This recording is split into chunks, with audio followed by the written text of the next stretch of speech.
money is very important. Like I said, like without money, you can't. So you need money. But how much money do you need, man? When is it going to be enough? Like, do you really need 10 Ferraris?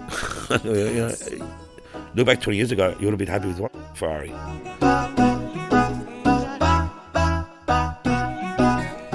AFL? For the AFL much? Not really. My in-laws are massive Essendon fans. They love the Bombers.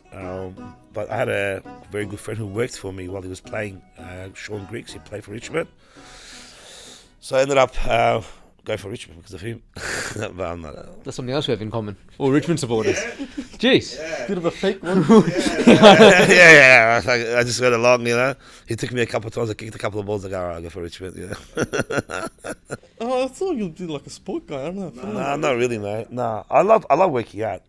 I love exercising. I always trained since I was probably 11 years old. So I right now I'm training every day except the weekends. I'm really enjoying it, man. I love training, but my problem is like I get to a good shape and then I stop. Yeah. So this year my main goal is to stay consistent, you know, and I just show up every day except the weekends. I do because it releases a lot of endorphins in the morning. It's the best way to train. I'll go at 6 o'clock. How old are you, Sam? I'm 45. I'm turning 46 on Sunday. Young Oh, man. happy birthday. Yeah, thanks, man. Yeah, getting old, mate. Almost 50. You don't look it. Nah, I get that a lot. Yeah, I got a good doctor, you know. You do much skincare and look after your wrinkles? Yeah, I always have, man. Yeah. A lot of Botox fillers. Oh, now that you said that, I'm starting to Yeah, he's going to pick it out. Yeah, I'm picking it out now. Yeah, I'm big on that stuff, man. I think it's very important to feel your best. You know, you don't have to be a plastic fantastic. Like, you know, you got to look after yourself, mate. Because if you're young at heart, you know, you want to look as young as you can too, you know. But you don't push it too far. People go too far. I think everything's good in moderation. Yeah. People get addicted to everything, you know. Yeah. They smoke one cigarette, they become a cigarette smoker every day, you know. So. Now that you said you got to look after yourself, you know, you obviously you have money, right? Let's put that to the side for. Would you say then health is wealth? Yeah, very important, mate. I think like for me, when I hit my 40, you realise that your body changes. You know, like when I was in my 20s, I could go out and have a big night. I'd come in the morning and smash out the gym and I'm totally fine. But once you hit 30s, it starts to slow down, your metabolism, everything goes here. And you realise that, like, you know, you really need to be in a good shape to be able to do the long hours.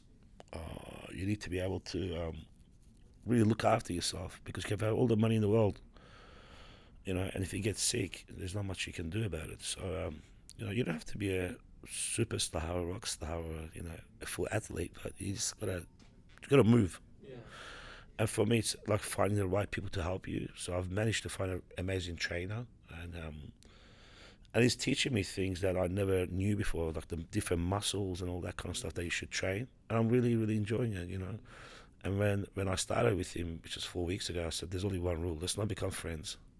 I don't want to talk, man. I just want to train, you know.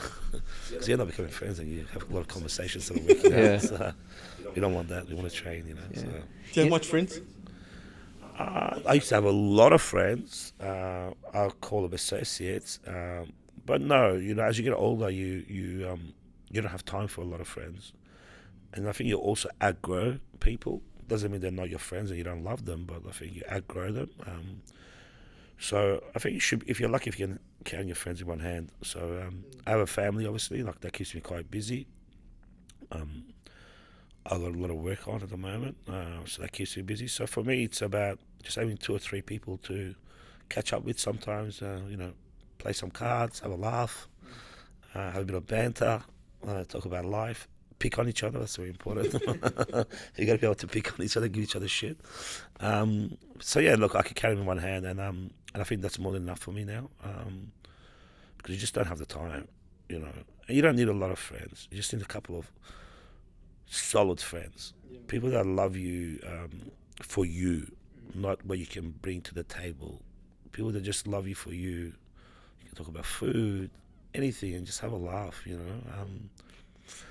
Otherwise, you just, and what happens if you have too many friends, then you're really not going to have really close friends because you're your time is just getting, pushed around to too many different people. You're not giving them all the time and love. You have the quality friends, right? Yeah, very important. Yeah, mate, very, very important. And I think as you get older, you realize that more. But I'm blessed, and I think friends are a very big word. I never really consider a lot of people my friends, if any. I think I found my best friends probably in my 40s. Yeah, I met some people that we really aligned together. You have the same mindset and all that kind of stuff. And I've been very blessed to find them in my life later in life. So. Would you say your friends are on the same caliber as you? In what way? I think I say they're the same caliber as me when it comes to old school values. And that's what I look for. I don't look for who has money. We don't talk about money. We don't talk about what they do for work. I don't really do business with any of my friends. Actually, I don't with any of my friends.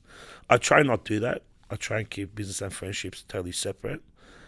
If you can help each other here and there, yeah, sure. But I really don't. So for me, I look for old school values. And that's very important for me. And there's not a lot of that anymore with the new generation and everything. It's kind of starting to fade away, unfortunately. So the qualities that I look for, yeah, in terms of caliber, are just old school values. And it's just, we are there to have a good time. Do you feel that you're now a lot more clear about that because you're more clear about who you are as a person? I think as you get older, you define yourself better.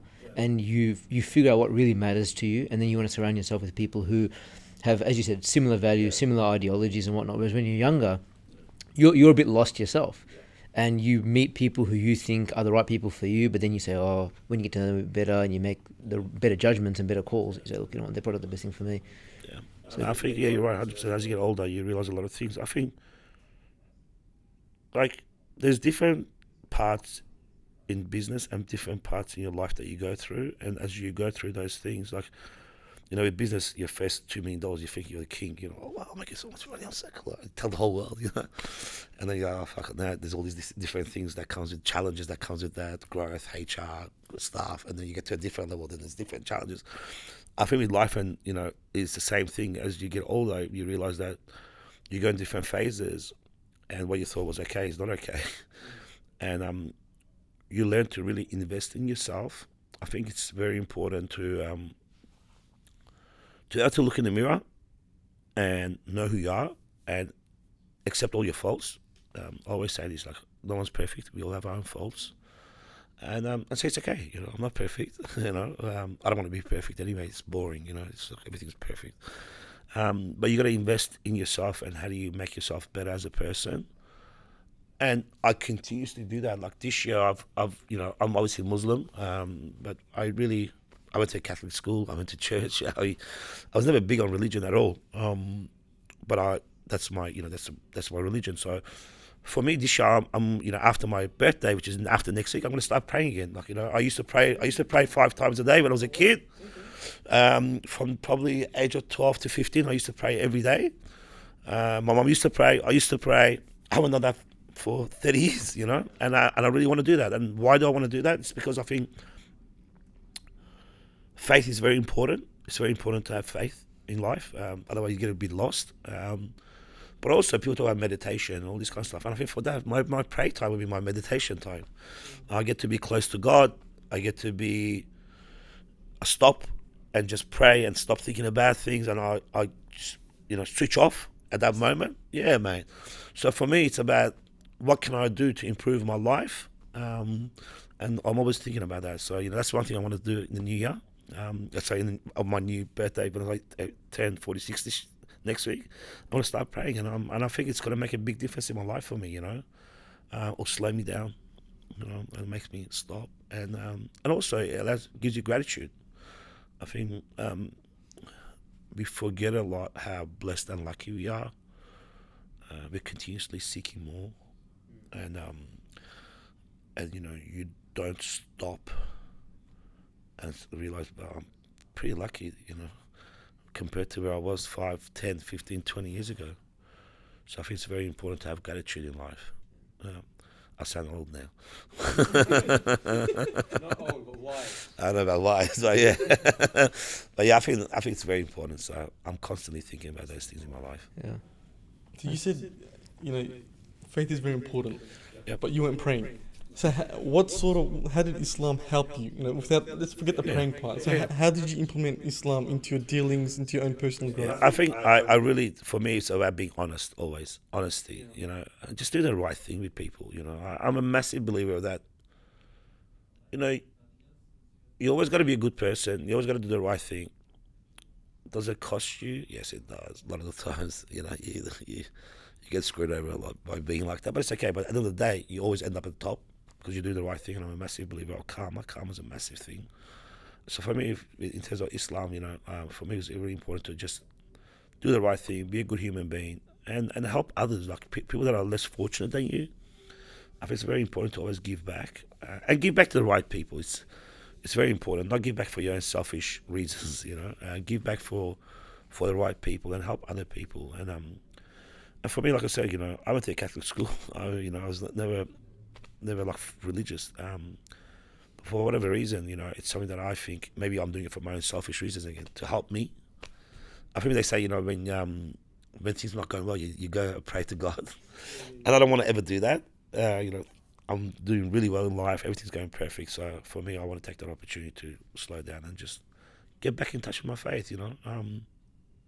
It's a nice thing to do. Why not? Yeah. You talk about, you know, memories of your childhood with your mum and everything else like that. You have an amazing story, sort of rags to riches, you know, quite truly.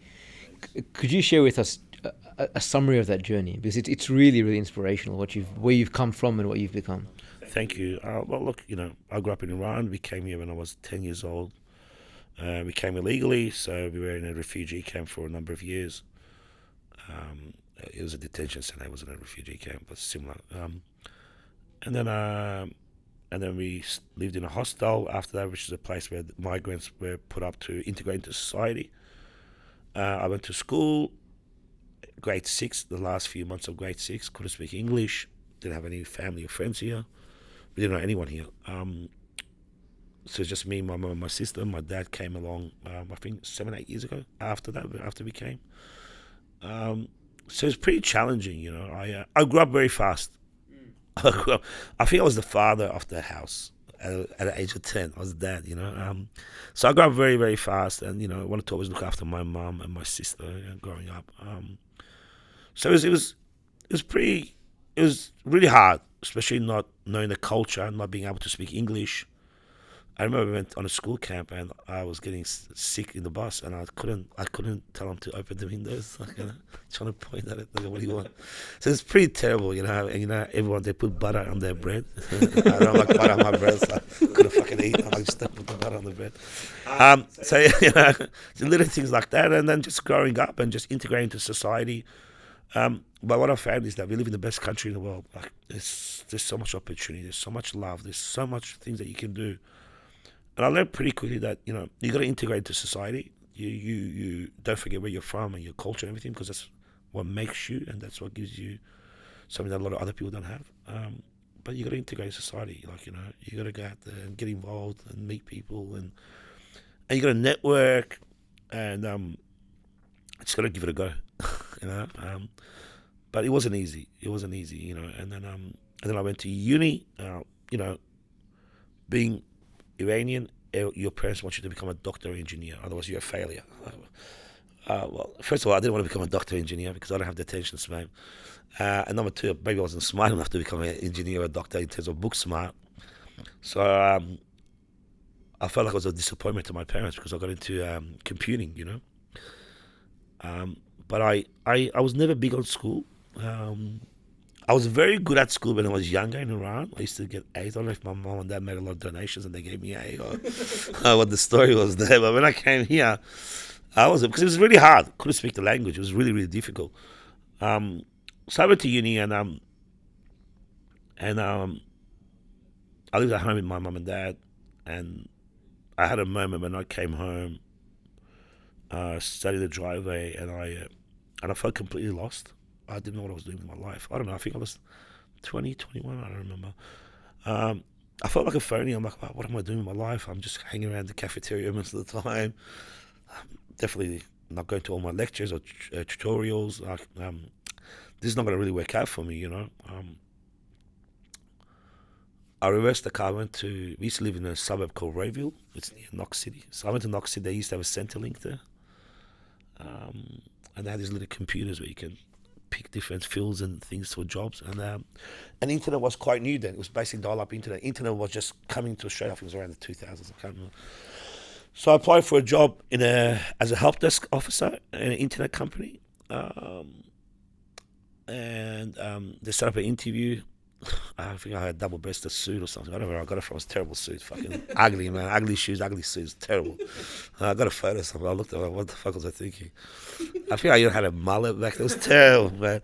Anyways, 459 Collins Street. I went for an interview. I was on level 14. I remember walking in the doors when there's a young receptionist and there's kids in skateboard gear running around. It was fucking weird. Anyways, I said, I'm here for an interview. They go see Stuart down the corridor. I went down the corridor. He goes, oh, you're here for the job? I said, yeah. He goes, oh, what do you know about computers? I said, I know a little bit this and that. He goes, oh, you start tomorrow, $7.50 an hour. It was a call center. Basically, if you couldn't connect to the internet, you call, and there's a bunch of young kids. Everybody was in their 20s, if that, 18 to 20. There's management that which are a bit older, but the rest all young. So I used to come in, put my headsets on their cubicle. Welcome to ESA Internet. It used to call it ESA, we used to give modem strings and things like that, which used to force it to dial tone, all this kind of stuff. I learned from everybody else that was there. We all learned from each other. There was a couple of geeks that were really good with IT and that, so we used to hang around with them and they used to teach us. So I did that, and then I thought after, I think a year or two, after, fuck, this is a terrible job. Everyone's angry all the time because they can't connect to the internet. Oh, this is miserable, And I don't want to do this for the rest of my life, and I don't want to get paid $7.50 either for the rest of my life. So one of my friends who worked with me, he got a job at a family business, which is an internet provider called Labyrinth. And he got a job there. I said, Simon, is there any jobs for me? He goes, oh, they got a sales role. Why don't you apply for it? I said, okay, cool, no worries. I got an interview. I met the owner's wife, Sally, and did an interview. And then the next day she said, oh, look, his language skills are not really up there. We deal with a lot of corporate people and stuff. I don't think he's going to be able to do well. And I said to Simon, oh, can you get me an interview with the husband? Like maybe I could get a second interview or something. And he goes, all right, I'll set up an interview with Matthew.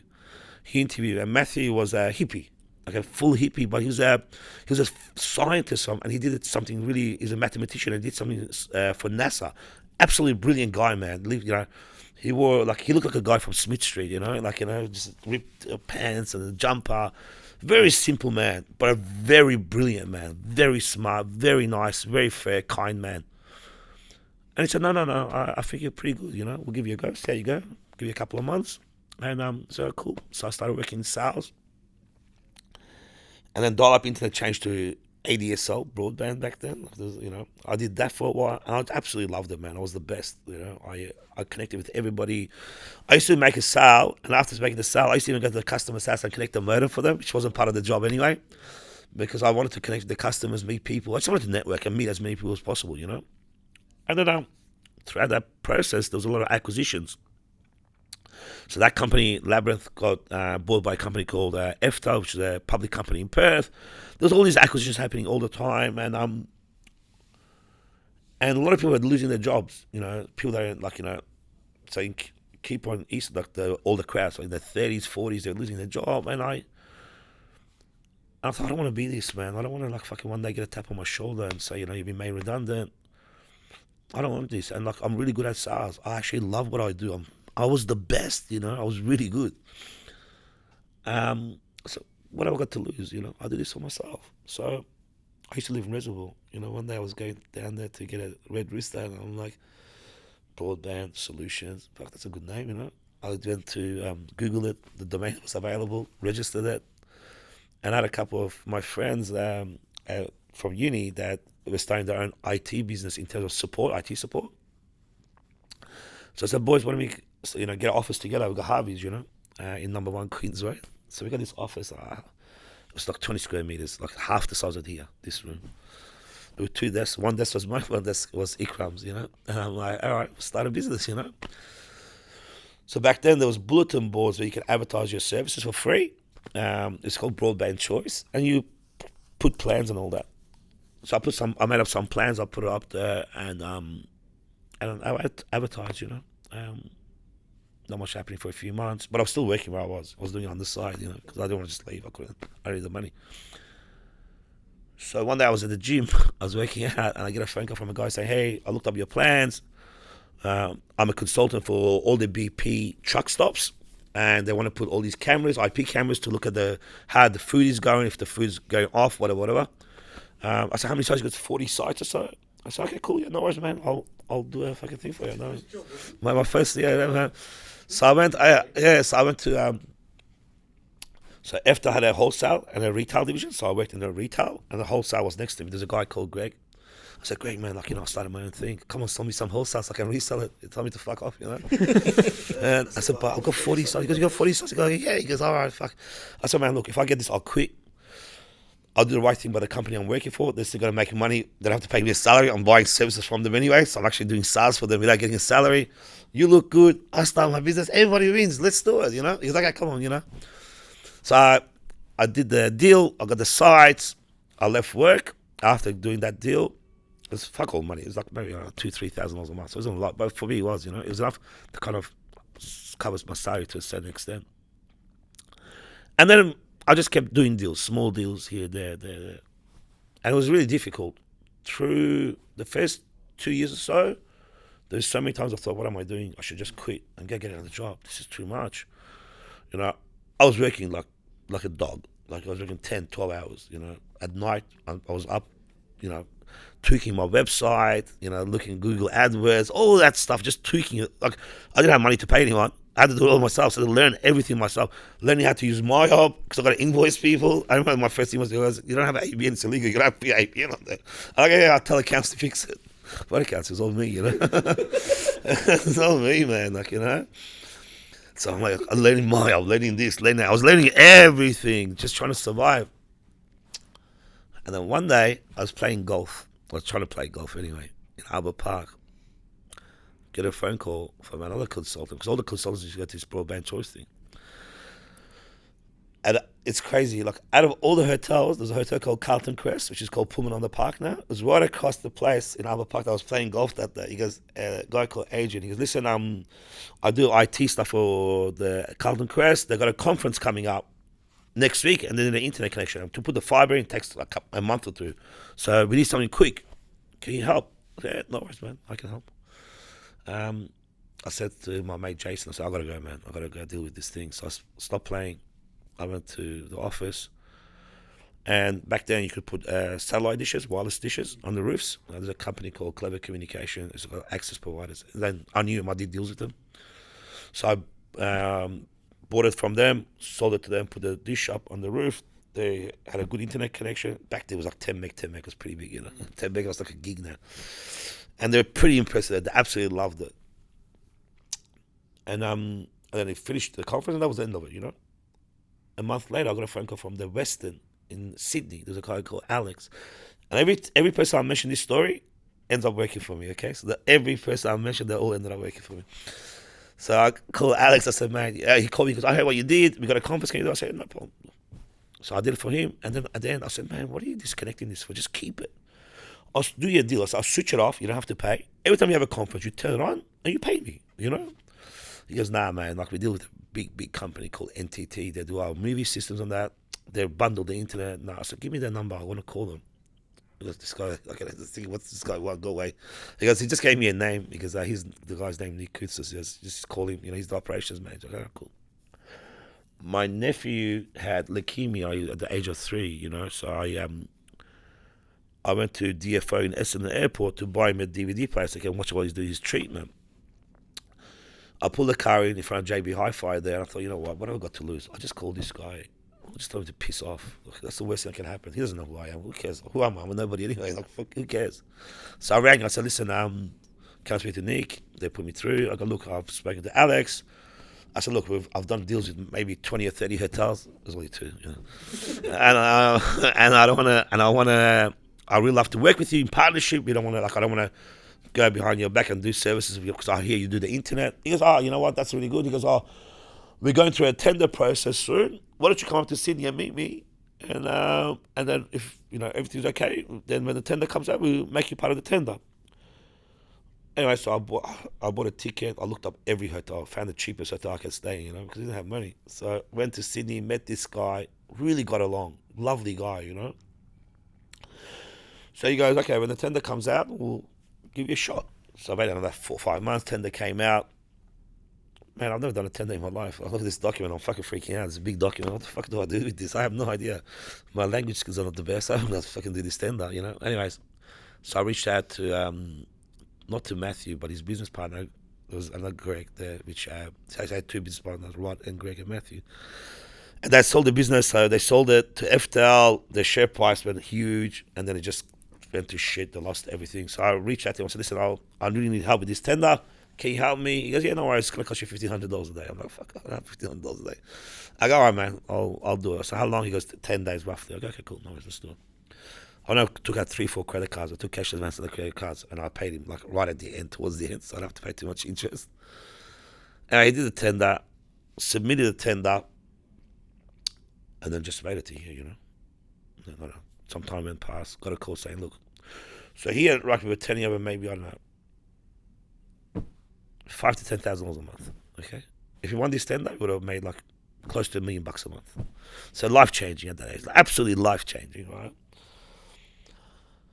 He goes, look, I have some good news. You won the tender. This is amazing. We love what you've done. The last process is they had an office in Kew, Melbourne. He goes, because they're based in Sydney, in North, right? He goes, I'm going to get, there's Alex, there's Alex, not the same Alex guy from Western, this is different, to come and check your operation. This is good. We're good to go. What fucking operation, man? 2 desks. And I had office 911 because no one wanted 911. Fuck. So it's the cheapest office, I go, I'll fucking take 911. I don't give a shit. Whatever, Fuck. And I'm like going, what the hell am I going to do now, man? I'm 15, 20 G's deep. And above all, I don't want to lose face. It's embarrassing, I could do everything and above what they wanted. Absolutely killed it. I could have killed it. I would have given better pricing, better service. So everything was amazing. But I was a young kid. I had no money to have a big office, nothing. So I remember going to the digs that own number 1 Queens Road. The son, Anthony, was it? Yeah, it was the real and Anthony. Yeah, Anthony. I said, Anthony, man, come on. Can I get a big office for a day and get some of my friends to come and sit here? He goes, man, fuck off, you don't do that. I said, come on, man, I'll give you whatever you want. Just give me an office for one day, one of these big offices. He goes, nah, man, can't help you. We don't do that kind of stuff. I just laughed at me, I remember, like, it was the lowest point of my life, man. I was driving home, and I just started crying. Fuck, what do I want to do? Like, I think I was engaged, not married, or maybe I was just married. Like, it was pretty hard. Like, I think we were just married, so we had fuck all money. I'm like, fuck, I'm going to do? Explain this. I lost all this money I don't have. I'm going to lose face. This is fucking terrible. Like, I've given this my best shot. I invested so much of my time and effort. Like, I'm there, almost there, but not there. And this is why I believe in faith and God and all that, right? I get a phone call from the guy in the morning, man. He goes, mate, I'm fucking too busy. I don't have time to come see you. You come see me. I'm not going to make it. Wow. Oh, man. I want to saw the guy. He was the biggest prick. Every time I opened my mouth, he cut me off, And I was with my business partner back then, Brad. We walked down, like, I just don't want to deal with that shit. Fuck, this guy's like crazy. And then Nick rang me, he goes, Alex loved you guys. We are in business. And that changed my whole life, man. That just changed my whole life. We went from there, and this part I haven't shared much with many people. We went from there, so we signed them up. So Langham, Hyatt, Hilton, all of them, they did all of them. We signed them up. It took a while to turn them over, so it took a year or so to, bring them across one by one. You don't bring them all in one hit because they got different contracts. They're coming off. Contracts takes time. Then I went and found the other 2 competitors that did the same. Their competitors that did the same thing for hotels. I signed them 2 up. So we had basically a monopoly of the whole fucking thing. So if the hotel left from one provider, then to the others, we still had the service because it was there. They didn't want a movie system, but they wanted the internet, so they just kept it. We just kept, And then, so everything was flying, absolutely flying. These young kids making crazy amounts of money, right? We thought we were kings. We walk into Club 23 and like, what the boy was. Silly boys, And then there was a change in management in one of at NTT, and they got a new CEO. They did a clean up. They got a new CEO, this and that. And one of the people that was the CEO for Australia, he hired an operations manager. The operations manager had a brother of his or someone like one of his family members that in the internet, so he decided to wanted to take that business away from us and just give it to his own brother, you know. So at that stage, that was like probably 70% of my revenue. I'm like, oh, what do I do? You know, this is bad. I'm gonna lose everything. You know. So this is what I mean. Like, if you think things are going good, there's always challenges. People don't see that. Like everything, people see things, they think, oh, it just all happens. You never get anything without breaking your back. There's always something that people don't see. You have to go through before something good comes out. You know. So, all right, well, fuck, we better sell the business before we lose this. You know. Anyway, so I went and saw one of their competitors, who's one of my best friends now. They're just amazing people. You know, I've known them for 20 years. I was about to sell a business for $3 million, right? And he said, oh, I'll give you 60%. I'll buy 60%. That's it, you know. I'm like, so basically he wants to have full control, but fucking pay me 60%, you know. I'm like this guy thinks I'm silly, you know. I'm young, but I'm not silly. I said, nah, man, just give me my $3 million and I'll sell it, you know. We were going back and forth, and I said, nah, I'm not doing it. You know, he said, no, it's the only way I'll do it. And we look back, he's like, fuck, I should have gave you that $3 million, man. We didn't do the deal. I went against them direct, and I learned a very good lesson that it's not good to have, like, you know, 3 providers that you wholesale to. So I started going to every hotel direct, and I started every hotel one by one, so to reduce the risk of ever this happening again. But it was a good lesson, you know, and that's how it happened, man. You know, and from there we got into schools. From schools we got into hospitals. Then we built our own phone system in the cloud. I always knew that data was going to get commoditized and there's going to be more data usage, and IP was the way to be. I knew that like 10 years ago. So I built my own phone system in the cloud. I didn't want to go and sell a Cisco or Nortel or whatever, Avaya or whatever. I wanted my own product. So I found engineers. We used open source. We built our own phone system. We put it in the cloud. We sold to some small businesses, and then we sold to some hotels. And then to sell that to hotels, you got to get certified globally. It's like the fucking mafia. They open the books like once every 5 years when they kick someone out because they get blacklisted because they have done something wrong. So you just wait around for someone to do something wrong so you get a chance to be part of it. And after 5 years, we finally got certified globally by the Marriott Group, which is the biggest hospitality group in the world, which is a massive win for us. We're just about to get certified this week with Hilton, Hyatt, and IHG. And once you get certified, every time there's a tender, you're part of the tender process, and everybody chips in, and whoever's the best man wins. And now we're doing that globally. So we just won around 20 projects overseas, some in Singapore, Hong Kong, New Caledonia, Guam. I don't know why in Guam. I don't know. So yeah, man. So like it's been really interesting. So growing it globally, it has its challenges. Doing like a lot more project management and rolling out phone systems globally has its challenges. Again, now, you know, being where we are, we still have a lot of challenges now. I'm going from a business where I'll sell you internet, I'll get paid next month, to I have to roll out $500,000 to $1 million project and wait 60, 90 days to get paid. But now I'm doing 10 or 20 of them. So I'm putting all this money in. I'm waiting. Oh, well, cash flow is not used to be. What's happening? But there's no money. There's no money now.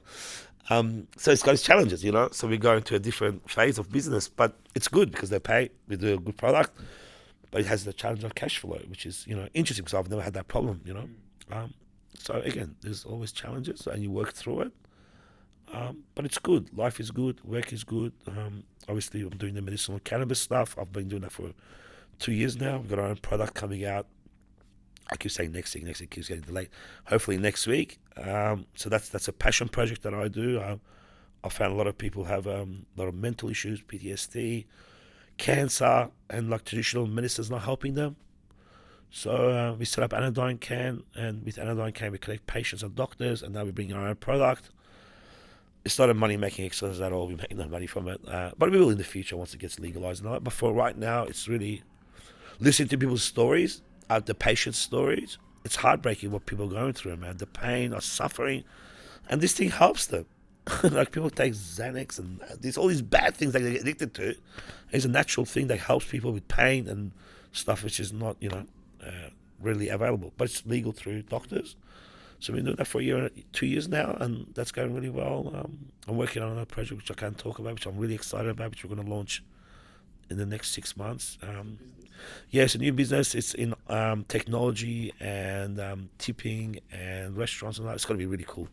So we're going to release, hopefully, next 6 to 12 months, we'll bring that to the market. I'm really, really excited with that.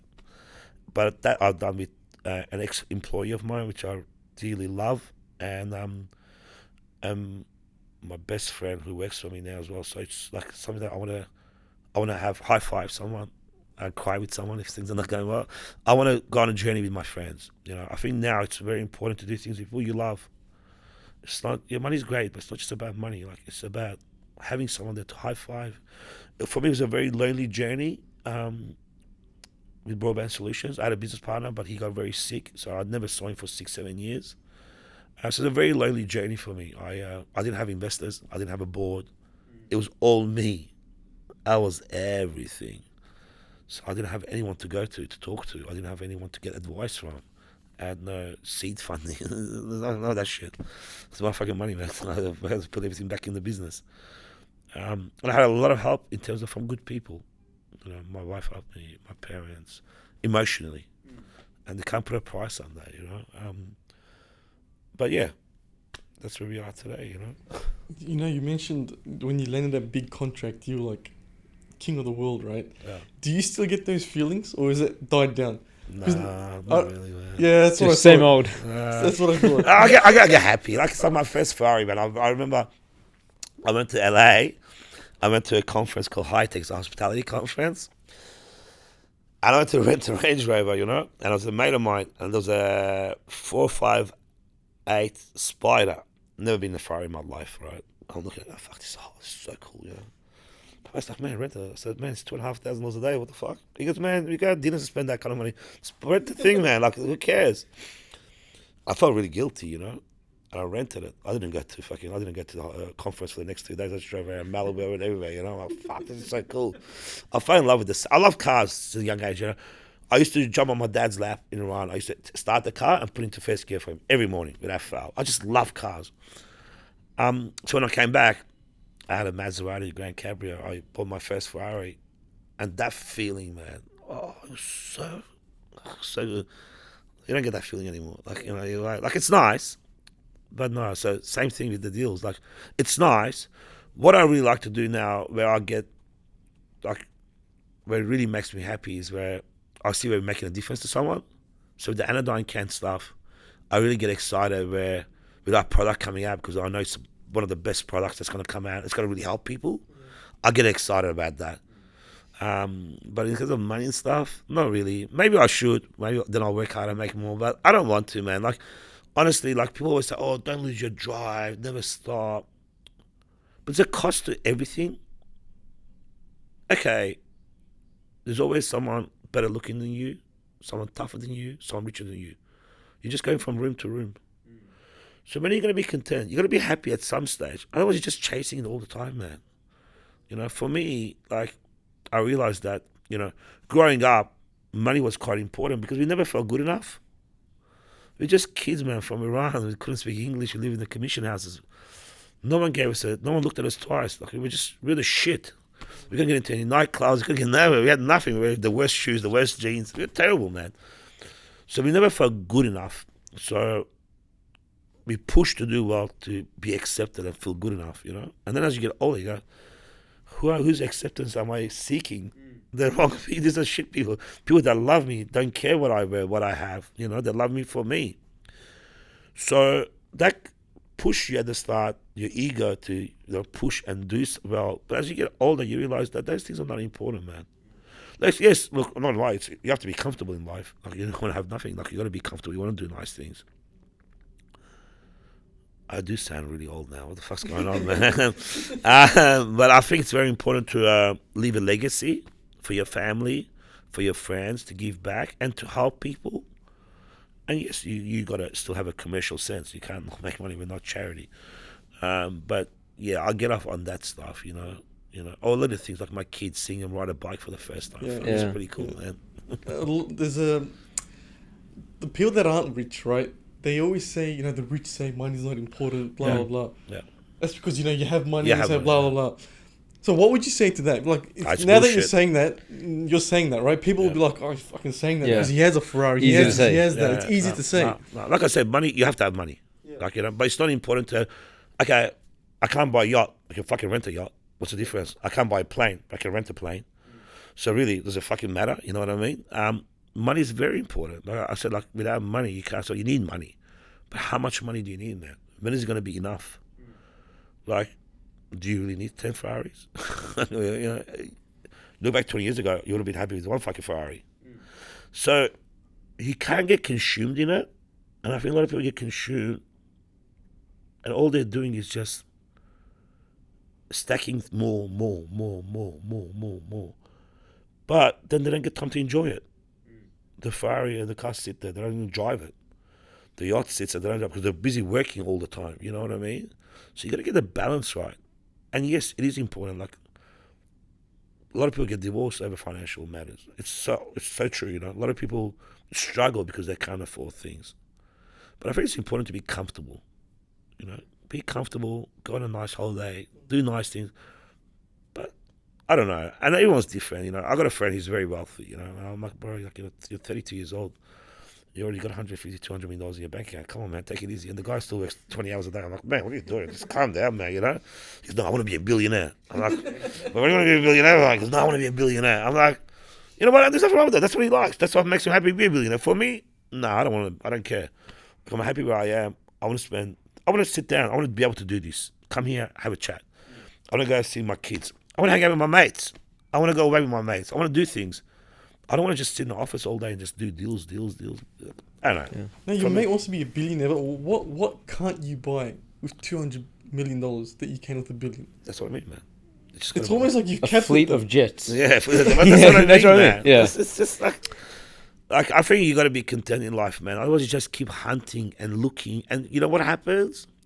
Life goes past. Life goes by you, and you look back. You're like, fuck, I'm 60.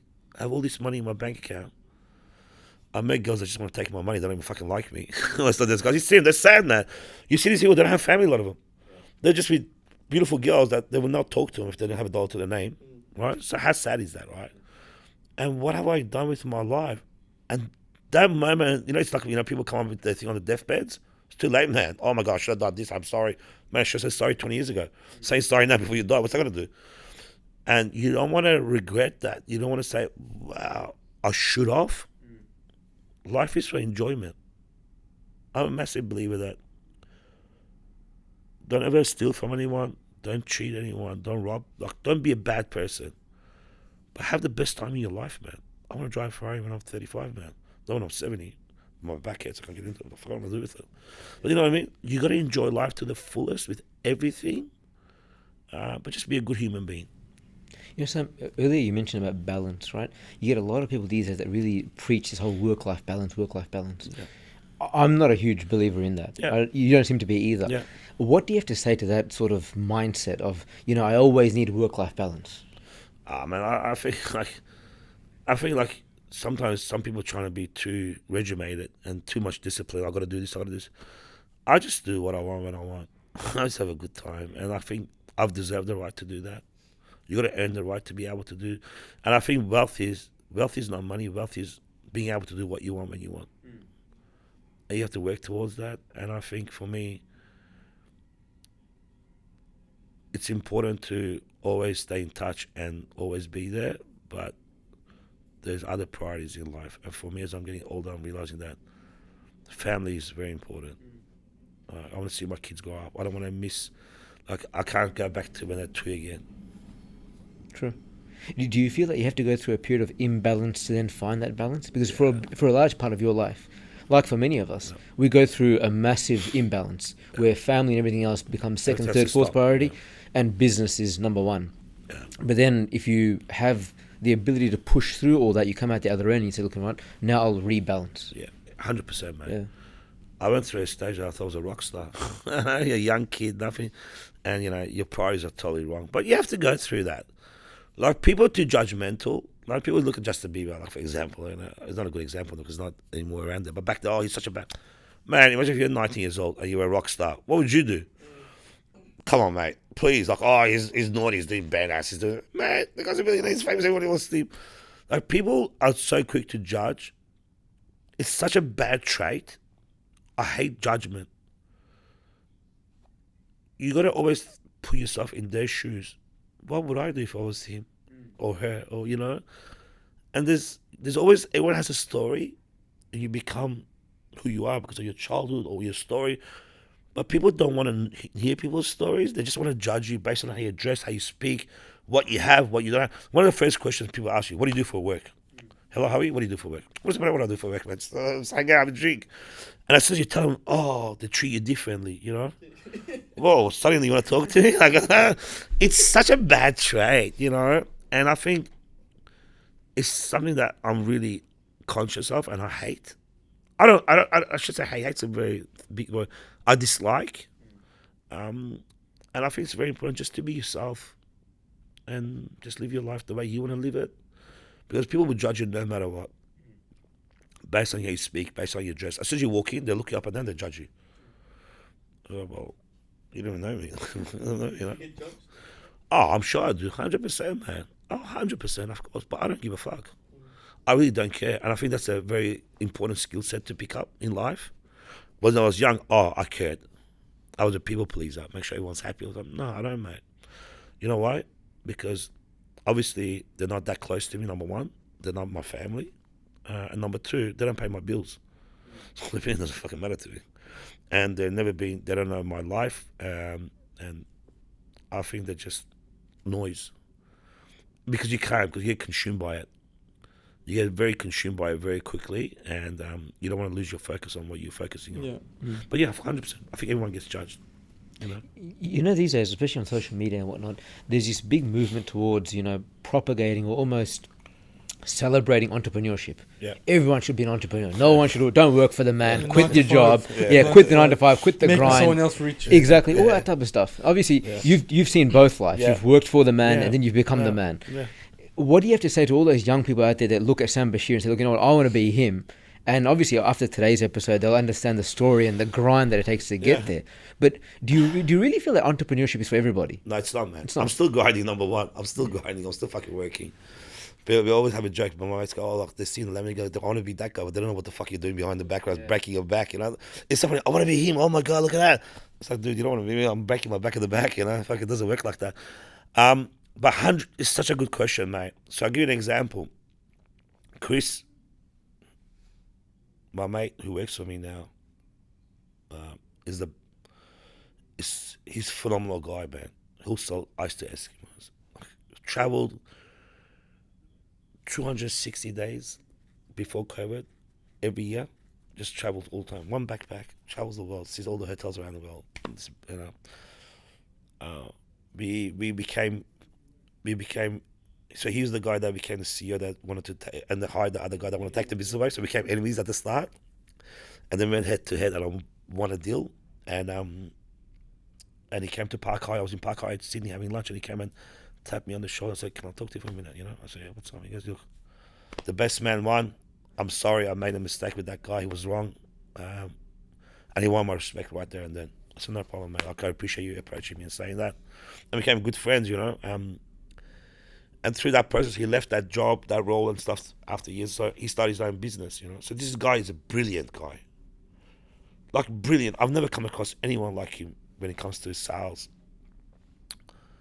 He started his own business, man. Lasted 6 months and broke. The business didn't work out. So he's this brilliant man that can do so well. It wasn't for him. So it's not for everyone. You could be so good at one thing, you could be terrible at one thing. Because not everybody wants to do invoices at nights and do this and do that. And people don't see that. So there's this perception that, oh my God, I'm going to do e-com, I'm going to make money, I'm going to buy cars, I'm going to do this. You know how many e-com guys I've met that I've mentored? I'm like, man, so what's happening with your tax? What do you mean? What do you mean? You pay your GST? No. I don't pay GST. I say, yeah, that's not your money, man. That's the government's money. Oh, shit, yeah, I haven't paid that yet. Oh, so you owe 300 grand to the government for the GST? Yeah. So why are you buying a fucking car, man? That's not your car. You can't do that. So they don't get it. They don't understand how it works. They see what's on social media. Everybody wants to be, man, not everybody can be an entrepreneur. Not everybody can be you. Not everybody can be you. Not everybody can be me. Let's fucking face it. They go, everybody can be anything. No. It doesn't work like that, man. Because everybody's different. So My sister, she's for a big pharmaceutical company, PhD, doctorate, very book smart, terrible social skills. Couldn't talk to someone for 2 minutes. Right? She could never do her own business, but she's very successful working for a very a big government place. Yeah, so everyone's different. So find what you're good at. Don't get consumed by these bullshit you see on social media. And like the whole Bitcoin thing. I applaud the guys that got into it for having their foresight, but man, it's gambling. It's just luck. And then when the price of NFTs goes down, because oh fuck, therefore, what do we do now? Man, that's not work. That's just luck. But good on them for seeing it. You got to give them that. You got to always give people credit when it's due for having the balls to risk it and do it. But going back to this, not everything is for everybody. Not everybody can be an entrepreneur, and some people will be a shit entrepreneur. They're actually good to work somewhere 9 to 5, become a CEO of a company and excel in that and what is wrong with that? There's nothing wrong with that. Success for someone is a green picket fence and a dog, man. Honestly, the man that has a normal house, he could be the most happiest man in the world, and he could be the most successful in his family and everything. What is wrong with that? I think the perception is wrong. Perception that you have to have hot girls, cars, this, that. You're the man. That's not for everybody. That's not for everybody. Everyone's different. So find who you are. What makes you happy, and do you. Stay in your own lane and do you. Don't get consumed by the noise and the judgment and all that bullshit, man. I think that's where a lot of people go wrong, because everyone wants to be an entrepreneur. Yeah, exactly. Oh, no, never not. But not everybody can be an entrepreneur. Some people want to be 9 to 5. What's wrong with that? There's nothing wrong with it. Everyone wants to be an entrepreneur. I don't know if everyone wants to be an entrepreneur. I think everyone wants to make money. Yeah. Right? And it's almost like in this day and age, everyone wants to make money quick. Quick money. No one wants to work. No. That's why Bitcoin, right? Everyone's like, I'm going to make billion in 3 days, right? Just throw it in. Yeah. I lost 500,000 on Bitcoin. What the fuck do I know about Bitcoin? I don't know, not Bitcoin, but in coins. Dogecoin, this time. I'm like, fuck, if these idiots are doing it, I'll do it too. But I don't have time to look at it, man. Oh shit, what am I looking at it after a month? Oh man, I should look at it every day. What am I so much money? So you know what I mean? And I'm like, I'll even go for him. I'm like, look at these idiots. I got money, I'll put it in. I'll do big money, And I'm like, oh shit, I haven't looked at it for a month. That's worth $2 now. What the hell have I done? So it's not for everybody. But you're right. Nobody wants to work. Yeah. And this is why I keep saying this. People see this, they say, oh, you're so lucky. It's like, man, I still work. I was at work this morning. I want to go to work after this. I work every day. I have to go to work. My dad didn't give me a blank check. I didn't get seed funding. I didn't raise capital. It's all me. I still have to work every day to be able to have the lifestyle and the life that I have. And people just don't get that, man. They don't want to work, you're right. And they feel entitled to what you have. Yeah. Okay, well, he has money. What does it matter? He can do this for me. No, I work for my money. You work for your money too. And you can do it too. But they think they're entitled to what you have because they don't understand what goes on behind closed doors. That you actually work for it. It doesn't just grow on trees, It would be pretty cool if it did. But it doesn't. And the thing is, like, you might agree, or might not agree, I don't know, but I feel like the more money you have, the more responsibility you have. The more problems, man. The more problems come. And we just mentioned about the GST, right? A lot of people don't know that, and then all of a sudden they spend all that money and they got hundreds of thousands of taxed in, and then they got to start selling their shit again. They're selling their watches and they're back to zero, right? That happened to me when I first made a bit of money. Oh, fuck the tax. Oh shit, I forgot about the tax. Then I started, it was just an absolute nightmare. We work for the government, man. Yeah. So I was talking about this morning. So you pay company tax, you pay payroll tax, you pay payroll tax for hiring people. So you pay tax to hire people. I don't know how that works. Payroll tax, then revenue tax or state once you hit a certain threshold in salaries for that state. So that's 3. Then you pay fringe benefits tax. Then, obviously, you pay your personal tax. Then you got to do the GST, which is not your money. That's 6. Luxury car tax. Stamp duty. Land tax. So we're up to 9. Yeah. Cancel rates. Yeah, cancel rates. Yeah, there's 10. Man, all you're doing is just working to pay the government, man. But that said, this is why we live in a safe country. And this is what I love about it. You work hard. You contribute to society because there's people that are underprivileged and not lucky as you, And as a human being, you have a responsibility to give back to those people, because that's humanity. And number two, it's good because I don't want to get shot when I'm driving my car. I want to be as safe, you know. You look at other countries, man, like, you know, you go from one street to the other street to get her. Yeah. We don't have that here, mate. We don't have that here. You know, we're very blessed. And where does all that come from? The government, the work that we do, we have to give back, you know. We pay to be in a safe place, you know. I think that's very, very important. True. You know, I've always been interested to understand, you know, particularly entrepreneurs and successful entrepreneurs, the mindset that you need to have. Yeah. You need to be extremely strong mentally to be able to get through all this type of stuff.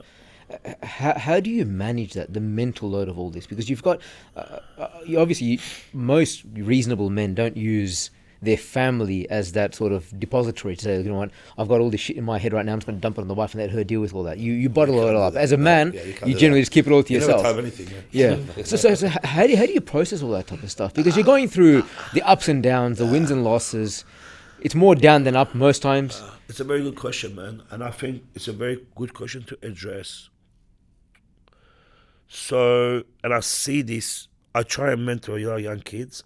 I've got a big office. There's only 15 staff in Melbourne.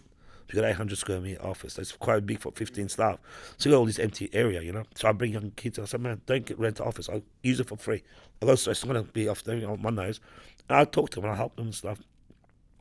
I should buy into the business, but I never do because I feel bad, you know. Anyways, and then you see them, well, fuck, I did this. Anyways, there's not a lot of mentors and stuff for these young kids, and I used to be those young kids, and it's so easy to get sidetracked.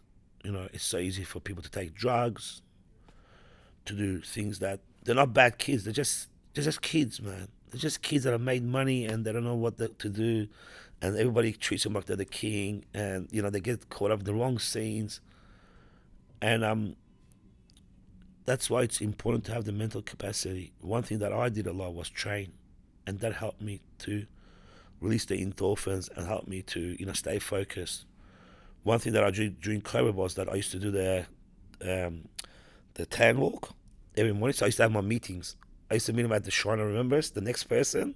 I used to do 20,000 steps, you know. Meeting finishes, the meeting starts, the next person, and do another lap, you know. You gotta really, man, find what works for you, because it can be such a lonely place. And if you don't have the right support, you know, I was very blessed to have a strong family to help me. Even myself, I could have gone the wrong way, you know, easily, because you're consumed by people, and because you know, a lot of people don't have anything. So imagine you have nothing, and then 2-3 years later you have all this money, and you're 25 years old. Come on, man, 25, you don't know nothing, and everyone says yes to you. Everybody loves you. Yeah, you're the best, you know. You feel like a fucking boxer, man. But it's true. Everybody loves you, man. Like, you know, you've been thrown into the spotlight, and everybody loves you. They're writing articles about you in the papers. Everybody, like, you're the best. It can get to you very easily, right? And it can be very, very, very daunting. So you really need to have a strong mindset, and you got to find what works for you. You know, you gotta have someone to talk to. I think it's very important, especially as men. We find it very difficult to talk. You can't hold it in, man. You can't hold it in. And just got to remember that, man, like, time fixes everything. I promise you, time fixes everything. Nothing bad ever lasts forever. So you got to say there's a light at the end of the tunnel. Just don't give up, because you can't hide or run from your problems. It's going to be there tomorrow. You can go and drink tonight, get effed up, but tomorrow, man, this is still there. It doesn't disappear. So don't pick those paths. Don't try and find a shortcut for your problems, because it doesn't help. And I think it's very important. Like, one of the things that I did was I always had a mentor. So I found someone in my industry, and I paid them, because, you know, I didn't want anything for free. So when I found them, I approached them and said, look, I pay you for your time. I just want to bounce some ideas with you, you know. So I really, like, I didn't have a mentor for personal stuff, but for business, I just bounced things off him. Someone from, like, you know, I used to talk to Stuart Marbeck, who used to have NetSpace. He sold it a long time ago to Ironet. I used to catch up with him a lot. I used to just touch base with him, just talk about deals with him and all that. And then you outgrow them, or you just, you know, you find the next person and the next person. But it's really important, man. Like, mental health is a big thing. And it doesn't happen just in business. Like, you see a lot of AFL players, you know. These got young kids, man. Like, you know, they're just young kids from Bendigo, Ballarat. The next thing they know, they're famous. Everybody loves them. And it just gets to their head because there's no one there to look out for them. So I think, again, it's a community thing. Community is quite big as well. You gotta look out for your friends, man. Now, and sometimes your friends don't want to hear some things that you want to say to them. But a real friend tells you things that you don't want to hear. You got to pull them up. Everybody needs to pull up from time to time. Everybody. Just pull up. You know, hey, this is what you're doing. Pull your head in. And I think you got to surround yourself with good people to be able to do that. I think you've got to be very, very wise when it comes to time to picking people that you surround yourself with. Because everybody wants to be your friend when you're making money, I'll tell you that. Everybody wants to pop a Cristal, a Dom Perignon. Everybody wants to do that. When the bill comes, there's no one there, man, I'll tell you that. How's everyone? Do you have any regrets, sir? No. Because everything that I've done, I've learned from it. Would I have done things differently in life? Yeah, there's a lot of things I still would do. Sometimes I do things, I'm like, oh, why did I do that? But it's just human nature, man. Like, I'm not perfect. I don't claim to be perfect. But I don't sit back and dwell on it. Going, oh, why did I do that? And I learned that a long time ago. I went to Mitre Pub with one of my old bosses when I used to work there. And he got on the phone, and I could overhear him talking on the phone. He lost a massive amount of money on a big construction shopping centre deal he had. And this guy finished the call, starts in his chicken parmigiana and drinks his beer like nothing's happened. Like, man, I'm sorry. Like, you know, I could hear, like, how could you? I'd be like, I gotta slash the plate. Fuck this, walk down. I gotta go. And he goes, look, man, it's done. There's nothing I can do about it. He goes, I can just focus on the next thing now, and how I can reduce the losses, how I can do things. He goes, what's done is done. Sitting there dwelling about it and regretting about, oh my God, well, it's done now. There's nothing you can do about it. You know, and I find it to be a little bit weak. You're like, oh, you're looking for an excuse why I did it. Okay, you did it. So, no regrets. I think it's just lessons. Don't do it again. And I think everything happens in life for a reason. Like, everything, God puts certain things, situations, and people in front of you to learn from it. Like, and I think there's no such thing as coincidence.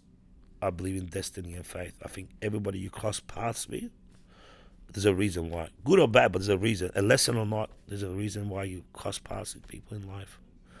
Just got to be in a good headspace to analyze and understand it, you know. And like Steve Jobs said, you know, you can connect all the dots when you look back. So I could have not answered that phone call when I was playing golf. I could have answered and just kept playing, oh, fuck this guy, one internet link, I don't want to do it. I could have not made that phone call at the DFO, at an airport. Oh, I don't want to call, it's too hard, you know. And there's so many other things that I could have, little things. Not rocket science what I did. I'm not, like, you know, super brilliant. Just little things I did. Little things, you know. I didn't go and come up with this formula for something. Just little common sense things that I did that changed the direction of my life. It's like you took the opportunities. Yeah, because my head was in the right place. That's why I'm like, you know, what Tom Brady said, you know, he goes, prepare yourself so when the moment comes, you know, he said that, he goes, prepare yourself so when the moment comes, you're ready for it. And mate, he couldn't have said it any better. You got to prepare yourself. When the moment comes, you are your best fucking shape. Okay, he's a sportsperson, but with your best shape with your brain. But if you not prepare yourself and the moment comes, the opportunity comes in, and I think in life 2 or 3 opportunities come past, and if you are switched enough to grab them, will change your path in life. If you're not, and once it's gone, man, it's gone, you know? And then you're like, fuck, what did I do with my life? Because that's what I preach to everyone. Some you probably know as well. Like, I always tell, when an opportunity comes, just fucking take it. You don't know what's going to come out of it. There's been times, Mother, you'd know as well, there's been times where when the company first started, would give opportunities to youngsters. But like, well, come on the ride with us. Yeah. Right? But because we're nobodies then, Yeah. like, you know, screw you, I got my own teaching thing going on or something going on. But now that, you know, you've grown, it's like, hey, man, back in the days, can Remember me? Yeah. It's they didn't take those opportunities, and it's a lifetime of regret that people take. That's their punishment. Yeah. You know, and I think that's why, man, you got to always go to things with open-minded, and you got to do your calculations. okay, was it hurt to have a lunch with someone? Have a lunch, but then if you don't like what you see, then that's fine. You see, you're polite, lovely to meet you, thank you so much. You move on. So it gives you opportunity, give it a go. And someone said to me, all you have to do is show up, man. Just show up. Just show up. Oh, fuck. Man, $27,000 I was getting paid. We're paying people 120 grand. The guy doesn't want to move his desk. Man, move your desk, man, because you're sitting there just talking all day. Just see with everyone socialise. He's paying 120 grand. It's a fucking common sense, basic thing. Just work. But people just want to take the piss. And I think it's this whole lazy culture. Like, oh, I don't want to do 9 to 5. I want to do my hustle on the side. Please. And the hustle's even ridiculous. Drop shipping and it's really silly. Where's the longevity on this? Yeah. But it goes back to what we discussed earlier about that get rich quick sort of mentality where this job, even though it's stable, it's paying for my life. I don't value it because whatever. You're building a career, man. You're building something. Yeah. Doing a one-off. Okay, what happens when that? Like, what happened to NFTs now? Okay, all NFTs are gone. So what are you doing now? Like, I know guys. I know they're beautiful guys. I love them. They're actually the coolest guys, and they're so sweet. And they made a killing. And the last 7 months, they haven't worked. Oh, man, go find do something. Like, you cannot work. Go build build something that can, and then that thing you can pass on to your family. And they come with fresh blood, fresh blood. They take it to the whole new level, and then so it becomes dynasty. Keep growing it. That's cool. Fucking just going like going to the casino, making a couple of bucks here and there. What the fuck? You didn't work hard for it. That's why it comes as as quick as it comes, it goes as well. Because they haven't worked hard for it. They don't realize it's very difficult. Like I think it's hard to get rich. It's harder to keep it. You see a lot of people. It gets to their head, and then you see them 3 years later, everything's gone. Because they just didn't realize how hard it is. What was the first luxury thing that you bought? A tag watch, man, $3,000. And I saw there's a guy, Luke McKinnon. He was the head of operations at FTL, and he had it on his wrist. I don't know what the fuck Rolex was back then. I had no idea what Rolex was. It's true. I bought my first Rolex when I was 40. I didn't have a Rolex before that. The times had changed. I said 20 years with Rolex. What the fuck? And it was $3,000, and I always wanted. I still got it. I called every shop trying to get a discount. I found one that gave me $100 off, and I ran there straight away, man. Yeah, it was very important. I signed a big contract, and I went and bought that watch for myself. Bought a dining table for my wife. I think one of my big deals. Like simple things, man. But we had no dining table, man. Dude, like my first house in Reservoir, which I still have, I bought for $310. It was an all Italian lady. Inside it looked like a fucking pizza parlor. Outside was a fucking like a vegetable garden everywhere. Me and my wife used to come after work. She used to work in a marketing firm. I used to work in a thing. It was all wallpapers everywhere. So I used to get the steam machine, so like a square one my dad gave me. Take the wallpaper off bit by bit, and she used to dig all the potatoes out of the fucking garden. We broke our back, man. We used to work so hard, so hard, man. And I remember my daughter's first birthday. I had a help desk call, so I had to take it, so I couldn't cut the cake. And it was only me and another guy. We didn't want to know, so I used to put my hand and pretend to be like, "Hello, John speaking," and I used to just say yes, no. Like, don't want to talk too much. Like, fuck, Sam, is that you? I say yes, no, yes, okay, bye. Fucking, it's funny. Like I laugh about it, but back then it was terrifying, man. Yeah. We were good kids. And that's the thing. We were the best at what we did. We just didn't have the setup. But didn't mean we weren't conning anyone. We gave them the best service, the best price, the best everything. But no one, if we don't say, "Oh, it's just me," we say, "Fuck off, we're not dealing with you." So go back to it. My watch was the thing, but and the dining table. Speaking of luxury things, you go through your Insta feed and there's just luxury. Do you post this stuff because you're doing it to inspire other people? Is it because what, I want to stick it to all the haters? There's so many people out there who doubted me, who hated me. What, this is for you. No, to be honest with you, it's actually fucking crazy, man. I only had one idiot on Instagram that's always like just a tosser. I never had anything bad, man. Like it's crazy. What do I call them, trolls? I never had any trolls. Everyone's been amazing. Like I get so many times I want to get off it. I'm like, what the fuck am I doing this? I don't make money from this, okay? I make no money from it. I will never make money from it. I'll never fucking endorse products and shit. I don't want it. So a lot of people send me stuff, and I'm like, man, I don't want to put this on. Like, as long as I don't put it on, they get upset. But I don't want. I'll give the shit away to someone else anyway. I don't want it, man, because then if I do it for one person, I've got to do it for another person. I have no interest of ever making money on it. Don't want it, right? So I'm like, then why do I do it? Because I know what it feels like for no one to believe in you. I know what it feels like for people to doubt you. So if one person out of 100,000 people believe you and they're going to change their life, what a fucking good feeling, man. What did it cost me? 3 fucking stories and a fucking post? You know what I mean?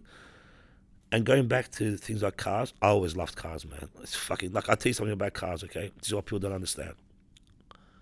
It's not just about the cars. It's the doors that those cars open. So people don't understand, right? So you buy a Ferrari or Lamborghini or whatever. Straight away you become part of that family. Okay? So, you become part of that family.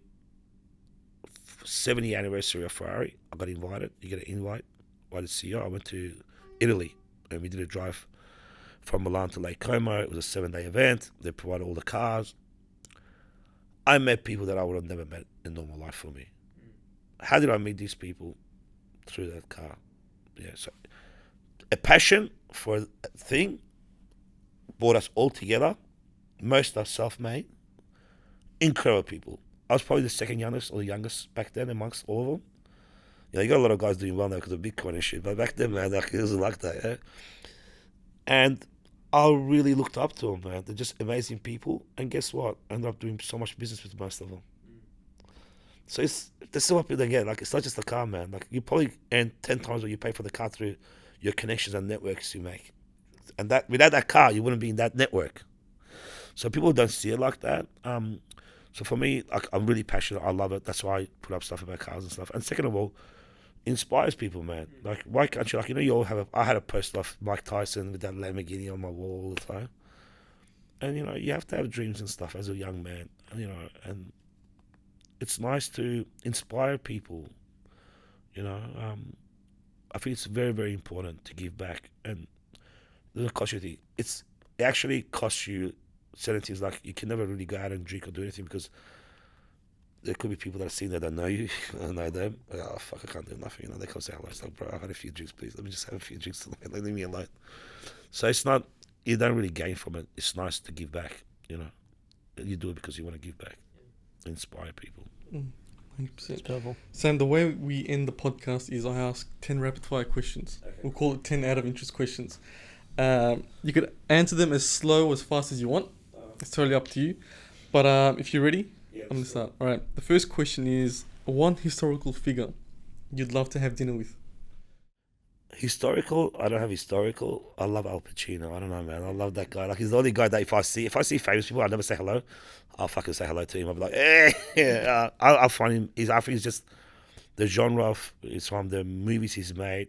I think he's a true artist. I just love. What's your favorite movie of it? Oh man, I love so many movies. I love Carlito's Way. You know, everyone goes Godfather too. Carlito's Way. I love Heat. I love a couple of his older movies. I just think he's phenomenal. You know, I just think he's a great actor. Your dream car? I'd love to have a Bugatti one day. I think it's a cool car. I've never sat on one. I've never seen one in real life. I would love to, and or a Pagani. I think those two are really cool cars. But yeah, I can't afford one at the moment. So if I could really afford it properly, I would definitely get one. But also, it's I got other priorities in life right now that are more important than getting that kind of a car. Your favorite junk food? I love kebab, man. I have kebab any day. I love Adana, shish. I go to cool restaurants, but I don't tell a lot of people afterwards I go to eat a kebab. I fucking love it, man. I love kebab. The other question was actually going to be, what is your go-to kebab order? I love Adana. I like Persian. I like Turkish kebab and all that, but I love Persian. So Persian, we have like, it's called kubide, which is like Adana. And then you got the shish, which is the back strap. And there's a combination formula you got to eat this shit with, right? So you got to get the rice. You got to put the tomato. You mix the tomato in the rice. You put the sumac, which is, I don't know what it's called in English. You put this thing in there. It's like a brown spice. And then you mix it. But before you take your first bite, you get them to put the meat under a bread, so that soaks into the bread, the juices. So you grab the bread, you have the Adana with the bread first, and then you mix it all in and eat it. And then you get to get up and you're like, fuck, I can't breathe, man. I gotta go to the gym twice now. What the fuck was I thinking? That's awesome. Extra me Yeah. younger, I'm not gonna lie. Your favorite superhero? I love Batman. Batman's cool. Yeah, I love him. I reckon he's a cool guy. Ferrari or Lambo? I love them both, man. Like, Ferrari's very classy. Lambo's just so wrong but so right. It's just like, even driving, it's single clutch. People like this guy doesn't know how to drive the car. But it's such a rough car. If you want to cruise, go somewhere nice, you drive a Ferrari. It's such a nice car. If you want to have fun, you take a Lamborghini. You can have a lot of fun with it. Apparently, I remember when we were looking at Ferrari or Lambo, Ferrari was dissing Lambo, saying, man, you could just go tomorrow and get one. Yeah. But with the Ferrari, there's like a whole waiting where they got to go build Prestige. it. Yeah. Like Yeah. they got to accept you or something like that. So Herbert Apparoth, I met him at Singapore Grand Prix, and he invited me to a Verve after party, and I rocked up and ordered Cristal. Who the fuck is this guy ordering Cristal in a Verve after party? So he got to know me, and he goes, you know, he started telling me, and he told me that there's, and when I told him, I'm like, this guy is short man syndrome, he's just telling me stories. And as I got to know him, it's true. So for example, to get a pistol, not everybody could get a 488 pistol. You had to have a 488, and you had to, so it's a point system. So all the holidays you do, all the trips you do, you get points. Yeah. So you have to be accepted to get a certain cars. Lindsay Fox wanted a LaFerrari. We talked about Lindsay Fox. They said no to him, and he's got a massive car collection, but he didn't have the set of new Ferraris to get a LaFerrari, so they didn't give him one. This is the story I've been told.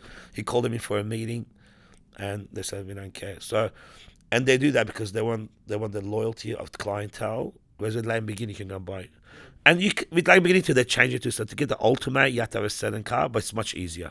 Whereas with Ferrari now, and that's how they protect their brand, man. They don't want everybody to be able to. Apparently you can't do any changes on the Ferrari. No, so you can't sell it for 1 year.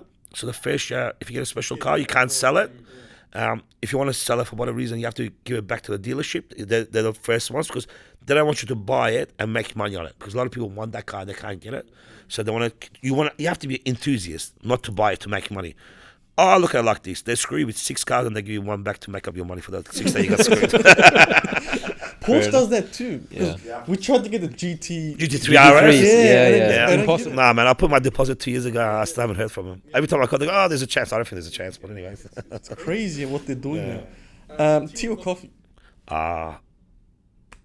Right, these days, coffee, yeah. Yeah, these are coffee. I was gonna say Apple or Android, but you got 2 iPhones. There are 2 iPhones. Nah, my daughter keeps telling me, Dad, Apple's the evil dad, because she's got the Samsung Flip. Oh, yeah. Man, I don't want to learn something new at this age. Just leave me alone. I'll just plug my Apple and get on with it. Is there a quote that resonates with you? A quote. Oh, good question. No, not really. No, I never thought about it. No. I think for me, it's just be kind. I think it's so important to be kind. It doesn't cost you. It does, but long term, people take your kindness as a weakness a lot of times. Unfortunately, they take the piss. Yeah, man, they just think you're an idiot, but you're not an idiot. Like but it's important, and you never know who you need on your way down. You really don't. Like, you know, just be nice to people, man. You never know who you meet. You never know who you need on your way down. Just be a good person. It's just simple. Last one. What advice would you give your 18-year-old self?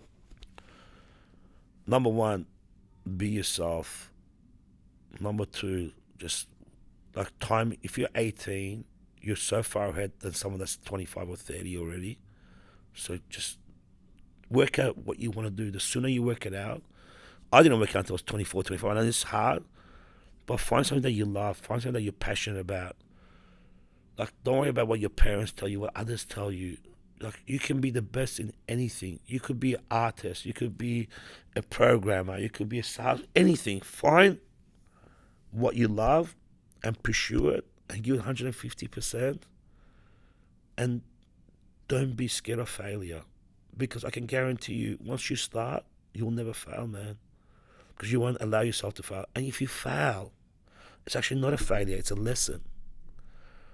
And what's the worst thing that can happen? Like, we live in the best country in the fucking world. Unemployment is what, 4 or 5%? Something like that? But if you can't get a job, definitely you don't want to work. Oh, it's okay, it doesn't work out. What's the worst thing that can happen? You gave it a go, you learned something, and you're going to get a job tomorrow until you're ready for your next venture. But don't die wondering. I hate it when people look back and go, oh, I wish. If only I did. You don't want to be that, man. Look what you guys have done. Look how cool this is. But like, it's awesome. And we have it in us. And don't become a victim, please. Because everyone's got their story. I could have become a victim saying, oh my God, I came here, I didn't have this, that. Either you become a victim or you do something about it. Don't become a victim. No one gives a fuck, man. Not about your fucking bullshit. That's life. Happens. No one cares. No one wants to sit down and listen to your sad sob stories. Okay, it's happened. It shouldn't have happened. And I'm sorry that it's happened because it's not right. It's not fair. But life's not fair sometimes. So don't become a victim. Just give it your best and just live life to the fullest and be a good human being, man. It's so simple. Common sense. That's great advice, Sam. That's great advice. Look, Sam, thank you so much for coming on the Out of Interest podcast. And thank you guys for watching and listening. Until the next one. Thank you, boys. Thank you. No, thanks. Thank you, guys.